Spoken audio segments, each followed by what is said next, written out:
இந்த ரோஜா பாட்டு இருக்கு பார்த்தீங்களா? நாங்க சலிசெட்டிப்பட்டி போயிருந்தோம். அப்போ பிள்ளைகள் எல்லாம் இவன் தான் பார்த்துக்கிட்டு இருக்கான்னு நாங்க ஊருக்கு அருப்புக்கோட்டை கிட்ட போயிட்டோம். ஆ. அப்ப சொல்றா, அவன் ரோஜா ரோஜான்னுகிட்டு இருக்கான். அவர் வாயில வந்த ரோஜா தான் இத்தனை வருஷத்துக்கு அப்புறம் கருமாறி கொண்டு வந்து வெளில கொடுத்துருக்கான். நான் ரோஜா பாட்ட ஒரு பாட்டை தான் பாடினேன். ஆனா எங்க அப்பா தான் வந்து நான் என் ஒய்ஃப் நித்யா வந்து கனெக்ட் பண்ணிட்டு அவன் எங்க ரோஜா ரோஜா சுத்தின்னு இருக்கிறான்.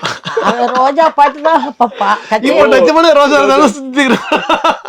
இப்போ அது தெய்வமே அந்த கருமாரியே அந்த ரோஜா அந்த பாட்டை பிடிச்சு அதுலயே கொண்டு வந்து இன்னைக்கு இத்தனை வருஷத்துக்கு அப்புறம் கொண்டு வந்து கடவுள் சேர்த்திருக்குன்னா அப்ப இனிமேல் அது இந்த ரோஜா பாட்டு 2 பேர் இந்த மாதிரி வேலையை பண்றாங்க. எங்க அப்பாவும் இதே டைலாக் சொல்றாரா, அவன் எங்க ரோஜா ரோஜா சுத்தின்னு இருக்கிறான்னு. எங்க மாமனார் வந்து பேப்பர்ல வந்துச்சு இந்த ரோஜா பாடலை இசைக்குழுவில் இவர் பாடினதா இல்ல வாயசல்காரா எனக்கு தெரியாத சிறப்பா பாட சொன்னா அந்த பேப்பரை சுத்திட்டு அவரு ஏப்பா அப்பா தான் முதல் பேப்பர் கொடுத்தாரு. அப்பா எங்க அப்பா கொடுத்தாரு. அங்க கச்சேரியில இருக்கவங்க கிட்ட இந்த பையனோட வார்த்தை இவங்க எல்லாரும் தெரியணும்னு சொல்லி எல்லார்ட்டையும் பேப்பர் எடுத்து காட்டுகிறாரு. அடிப்பாரு மகன் பாடிட்டான்